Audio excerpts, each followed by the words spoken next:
What if I told you that one of Africa's poorest and most ignored countries has just cleared almost $5 billion of debt, without taking a single dollar from the IMF, World Bank, or any Western lender? Sounds unbelievable, right? But that's exactly what Burkina Faso has achieved.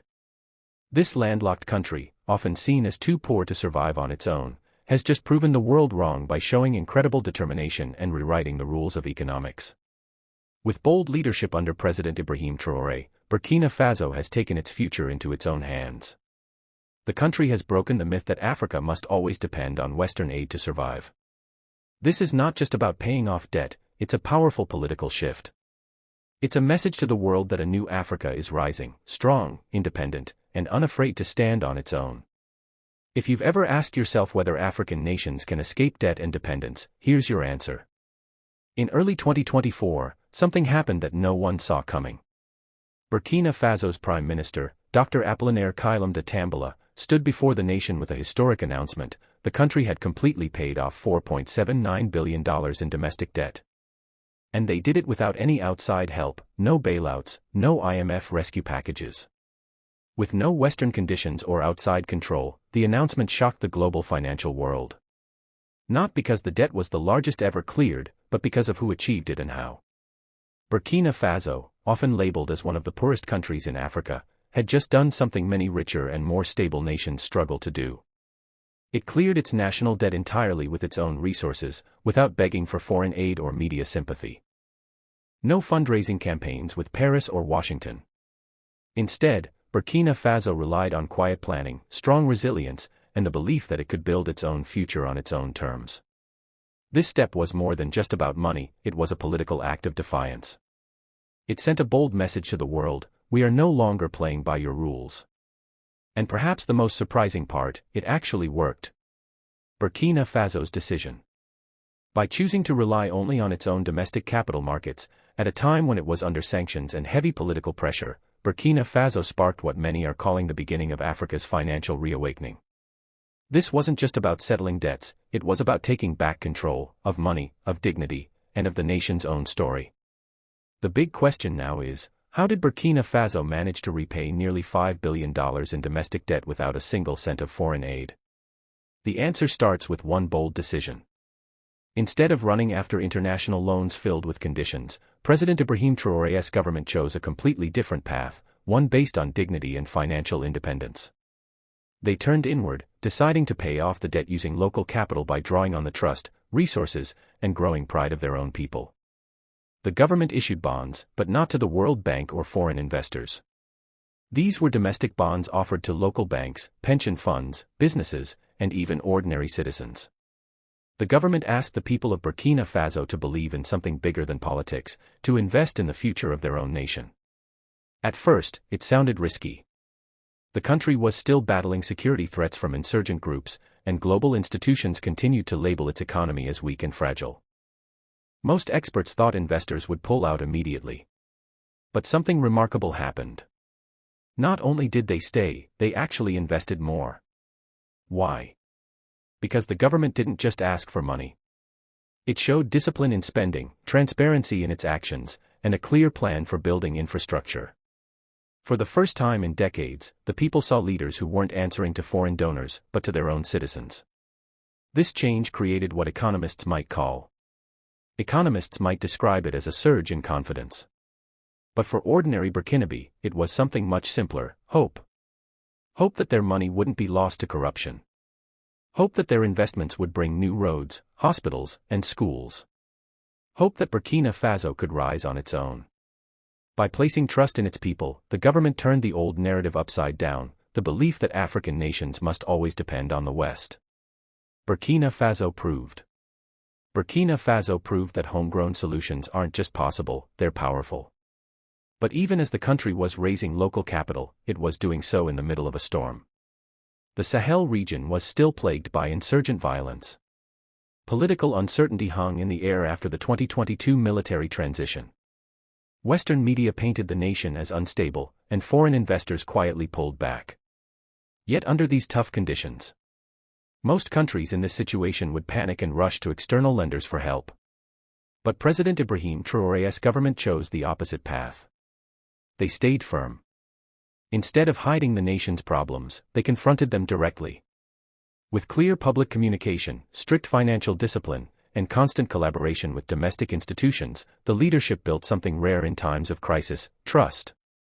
Key players like banks, pension funds, and national savings programs were encouraged to invest in government bonds. And they did. Why? Because the government was open about where the money would go and how it would be spent. Even as the international community applied pressure and sanctions, investor confidence stayed surprisingly strong. There were no mass withdrawals, no bank failures, no protests over missing funds. In fact, local businesses began reinvesting not only in bonds, but also in infrastructure projects that would secure their own long-term growth. This wasn't just a policy, it was a strategy, a quiet revolution in economic thinking. The government understood that in a time of conflict, a domestic market needs more than contracts or interest rates to survive. It needs something far stronger: trust between the state and its people. In most African nations under crisis, people usually pull back, holding tightly to their savings. But in Burkina Faso, the opposite happened: people leaned in. They saw that the government wasn't only fighting extremists in the north, it was also waging a deeper battle against the mindset of dependency. And somehow, it was winning. Yet Burkina Faso's toughest challenge didn't come from within, it came from outside, from those who didn't want this model to succeed. When the news broke that Burkina Faso had cleared nearly $5 billion in debt without IMF support, the reaction from the global financial system wasn't celebration, it was suspicion. Behind closed doors, meetings were held in major Western institutions. Analysts rushed to figure out how a country long dismissed as economically fragile had managed to do what even middle-income nations often fail to achieve. Because if Burkina Faso could do it, if Burkina Faso could succeed using only local capital, without IMF loans or World Bank oversight, what message would that send to other African nations still weighed down by decades of debt, interest payments, and structural adjustment programs? The real fear wasn't just about money, it was about losing control. The IMF gave no public congratulations, no official acknowledgement of the achievement. Instead, it quietly tightened conditions on neighboring Sahel nations. Western commentators started questioning whether Burkina Faso's strategy could really last. Some suggested the country was secretly backed by Russia or China. Others warned of looming inflation or a possible default. But none of those predictions came true. What did happen, however, was a wave of international pressure. Burkina Faso was hit with sanctions, reduced aid packages, and diplomatic cold shoulders. Burkina Faso was even left out of regional economic forums. Foreign NGOs cut their funding. Western media shifted from cautious curiosity to outright doubt. The message was clear: you can succeed, but not without us. Yet this time, President Traoré stood firm, declaring, "We don't need permission to stand on our own feet." That quiet defiance lit a spark across Africa, from Mali to Niger, from Ghana to Ethiopia. The question spread quickly: could other nations follow this path? Was the Western-led debt system finally being revealed as a tool of control? Burkina Faso hadn't just paid off its debt, it had broken an unspoken rule: don't prove the old system is unnecessary. But the story didn't end there. What happened next shook the entire geopolitical landscape. As word of Burkina Faso's financial self-liberation spread, something rare began to unfold. Other African nations began asking questions, not just behind closed doors, but out in the open. From Mali and Niger, both led by transitional military governments, came words of praise and signs of following the same path. Economists in Ghana, Kenya, and South Africa started pointing to Burkina Faso's debt exit as a possible alternative to the old Bretton Woods model. Even regional blocs like ECOWAS, once highly critical of the Traoré administration, began softening its tone. But the most surprising change came from civil society, not only in Africa, but across the globe. Young Africans on social media celebrated Traoré as a symbol of financial freedom. Diaspora communities in the US, UK, and France began hosting webinars, launching fundraising drives, and creating think tanks focused on new, alternative development paths for Africa. Pan-Africanist scholars praised Burkina Faso's move as the first real modern breakaway from neo-colonial economics. Meanwhile, Washington took notice. Publicly, U.S. officials stayed neutral, but behind the scenes, intelligence reports and policy briefings circulated through the State Department. Influential think tanks like the Council on Foreign Relations and the Brookings Institution released cautious reports with titles such as Burkina Faso's Debt Gamble. The Rise of Sovereign Financing in the Sahel. Behind closed doors, U.S. diplomats quietly asked their African allies, can we really trust Traoré? Is Burkina Faso becoming a proxy for non-Western powers? But their biggest fear wasn't that Traoré had turned to Russia or China. It was that he hadn't needed to at all. Burkina Faso was emerging as a symbol of radical independence, not through ideology or weapons, but through numbers, policy and courage. And leadership like that doesn't stay isolated, it inspires. The West knew that if this story spread without control, the IMF's grip on Africa could begin to crumble. And with it, decades of influence. So while the public message was silence or skepticism, the private response was alarm. But the story wasn't finished. The most unexpected twist was still ahead, one that would transform Traoré from a reformer into a revolutionary icon. In Washington, London, and Brussels, Burkina Faso's financial independence sparked quiet anxiety, not because it was a military threat, but because it revealed a deeper weakness in Western thinking. For decades, the dominant narrative in Western policy circles was simple: Africa is not ready to stand on its own. The continent, they argued, needed supervision, structural reforms, and constant Western loans just to survive. The IMF and World Bank were long presented to the public as lifelines, but in reality, they often acted more like leashes. And then came Burkina Faso. This wasn't a story of sudden oil wealth or secret foreign bailouts. It was the story of a country under pressure and isolation that still managed to cut its debt, rebuild its economy, and walk away from dependency, on its own terms. For American policymakers, the message was sobering.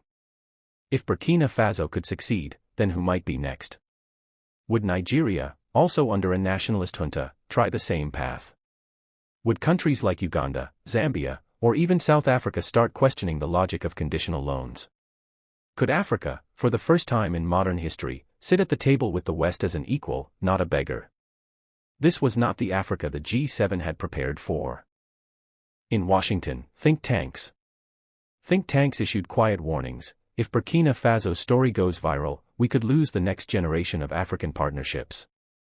Major outlets like the New York Times and BBC published features that seemed to praise Burkina Faso's courage, but with a cautious undertone, constantly questioning whether the model was sustainable. Headlines began using terms like populist experiment, dangerous nationalism, and shadow influence. In diplomatic circles, pressure came in subtle forms: suspended trade benefits, visa restrictions on key officials, travel advisories targeting NGOs and investors. And yet, nothing worked. Traoré refused to lash out. He stayed calm, measured, and firm. He gave only a few interviews, but when he did, his words were deliberate: Burkina Faso is not anti-West. We are pro-dignity. For American observers, the real threat wasn't Traoré's resistance, it was his results. What started as a national decision in Burkina Faso soon echoed across continents. In Latin America, economists in Bolivia and Argentina pointed to the Traoré model as proof that small nations could challenge global financial orthodoxy. In Southeast Asia, scholars in Indonesia and Malaysia began revisiting post-colonial economic theories. Even in Europe, voices on the political fringes, both left and right, began citing Burkina Faso's independence as a challenge to EU centralism and the tight grip of the Eurozone. But the biggest shockwave came from within Africa itself. In Pan-African forums from Addis Ababa to Lagos, one phrase kept repeating: if Burkina Faso can do it, why not us? The long-standing belief that the IMF was the only path to stability had begun to crack. Young Africans, many of them educated abroad, began returning home, not with Western models, but with local blueprints. Sovereignty was no longer just about a flag or a border. It was about budgets, loans, and choices. And for the first time in decades, Africa had a living example.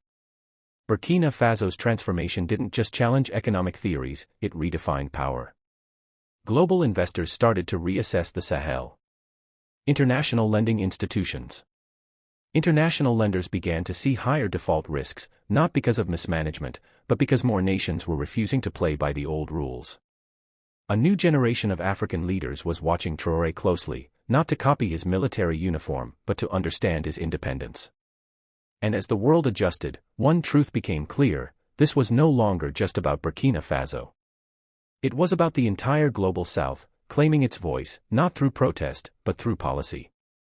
In this new game, Ibrahim Traoré wasn't just surviving, he was setting the rules. Then, in early 2025, a stunning development sent shockwaves through international finance. Reports emerged that the International Monetary Fund had quietly approached Burkina Faso, not with demands or conditions, but with an offer of cooperation. Yes, the very same IMF that had once insisted on structural reforms, privatizations, and austerity across Africa, was now proposing a bilateral economic forum with Ouagadougou. Why? Because the numbers told a story they could no longer dismiss. Despite sanctions and global skepticism, Burkina Faso's GDP had stabilized. Inflation had fallen below 6%, and the use of local currency had jumped by more than 40% in rural areas. Meanwhile, the government's agricultural program, driven by tens of thousands of military farmers. The program was outperforming every projection. Most importantly, youth unemployment dropped for the first time in over a decade. From Washington to Paris, the narrative began to change, not out of goodwill, but out of necessity. Burkina Faso had done the unthinkable. It hadn't just survived outside the system, it had functioned, improved, and inspired. So when the IMF requested a meeting, President Ibrahim Traoré is said to have given a three-word reply: "We will listen." Those 3 words were not a sign of submission, but of strength. They meant that, for the first time, the conversation was happening on African terms. It marked the moment when the once colonized no longer had to ask, but were finally being asked. With the IMF's unexpected outreach, Ibrahim Traoré's leadership took on a new dimension. He was no longer just a national leader, he had become a symbol of African self-determination. His refusal to bow to Western pressure, combined with Burkina Faso's real economic progress, turned Traoré into a rallying figure for millions across Africa. Leaders, activists, and intellectuals began invoking his name as proof of what bold, homegrown leadership could achieve. Songs were written, speeches delivered, and grassroots movements began to rise in his honor. Around the idea that Africa could rewrite its future, Traoré's government moved with strategy rather than haste. Instead of fueling confrontation, they promoted a message of unity and renewal, an invitation for other African nations to see sovereignty not as rebellion, but as responsibility. At key summits, Traoré urged leaders to consider regional financial cooperation, to invest in local markets, and to place education and youth empowerment at the heart of development. These were not just slogans, they were strategic blueprints grounded in Burkina Faso's lived experience. Global media started to portray Traoré not as a disruptive insurgent, but as a visionary reformer challenging the outdated global order. Even some Western politicians began cautiously admiring his courage, recognizing that Africa's future lay in leaders who embraced self-reliance rather than dependence. The stage was set for a new chapter, one where Africa was no longer defined by crisis or charity, but by choice. The continent's debates were shifting, no longer about whether independence was possible, but how it could be achieved, and who would lead the way. In that conversation, Burkina Faso stood at the center, not as the largest or richest nation, but as the one that dared first. In African politics, a new zone had opened, one where leaders like Ibrahim Traoré would be seen as champions of dignity and economic freedom. His story was no longer just Burkina Faso's. It was an African story. A story of awakening, and it had only just begun. Burkina Faso's journey from debt-ridden nation to financial trailblazer is more than a story of numbers. It is a testament to what happens when a country believes in itself. It shows that sovereignty is not a gift handed down by global powers, but a responsibility claimed by nations willing to bear its weight. The world now watches closely. Will other African nations follow? Will the global South embrace this new chapter of independence, rewriting its role in the global order? One thing is certain, Burkina Faso proved that even the smallest nations can ignite the biggest transformations. And in that moment, Ibrahim Traoré wasn't just rewriting Burkina Faso's destiny. He was reshaping Africa's place in history. Today, Burkina Faso stands reborn, its people empowered, its economy resilient, its future bright. President Ibrahim Traoré's words echo loudly across the continent: "We do not ask for permission to be free. We rise and claim our freedom." This is the spirit Africa needs: courage, dignity, and unwavering faith in its own potential. If you feel moved by Burkina Faso's bold stand, share this story. Talk about it. Teach it. Let the world know that a new chapter has begun, one where Africa is not waiting for the future to be written by others, but writing it for itself. Because what started in Ouagadougou is no longer just about one nation, it is about the rebirth of a continent. Globe showing Europe-Africa fire. And if you want to see more stories of African strength and renewal, please share this video. Let's amplify the truth beyond the headlines. Subscribe to our channel and join us on this journey of uncovering Africa's untold stories of resilience, leadership, and hope. Together, we can support a future where Africa no longer bows, but leads. God bless Burkina Faso. God bless Africa. Raised fist globe showing Europe-Africa.